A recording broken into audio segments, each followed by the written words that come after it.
Hello guys! Welcome back to my YouTube channel. May andutukan and happy Ramadan guys sa lahat ng ating brothers and sisters na mga Muslim. So, ang gagawin natin today is magluluto tayo. Ito yung recipe na isa din sa ginagawa or niluluto every Ramadan. So, ayun guys, isi-share ko sa inyo yung aking recipe. At ang recipe natin today guys is Pakora recipe. So, isi-share ko sa inyo yung aking recipe na Pakora. So, ito yung mga ingredients guys. Meron tayo ditong gram flour. Ayan. Maglalagay tayo ng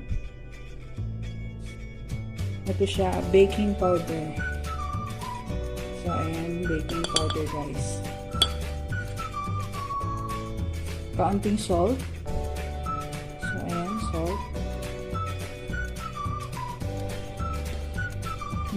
Then mag-add ng 1/2 teaspoon of cumin powder and 1/2 teaspoon of baharat guys. Napakasimpleng gawin ito guys. So sa mga hirap dyan, lalo na sa mga baguhan dito sa Arab country. So ito guys, basic lang ito na recipe. So let's add water. Ayan, konting water muna. Tansyahin muna natin. So, ganyan lang siya.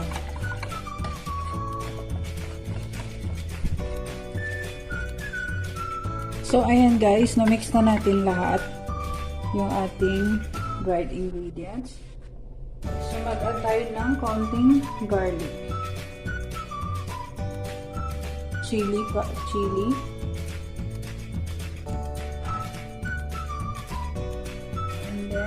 Let's add onion. So, gaganito nyo yung onion guys.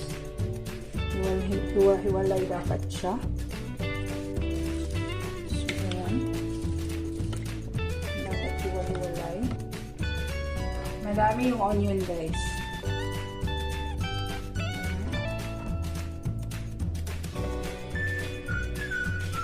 And then, add natin ang ating coriander.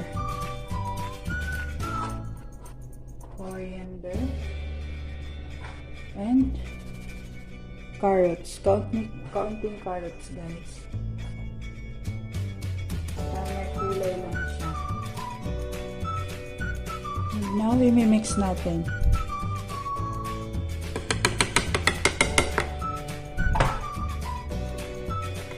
And then, i-mix lang natin siya.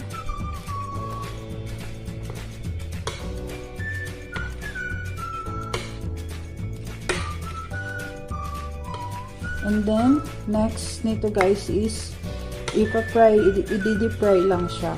So, ayun na guys. Simpleng recipe. Simpleng recipe for Ramadan. Ayun guys. So, ganyan lang siya. So, ayan, ipa-fry lang to siya. I-deep fry.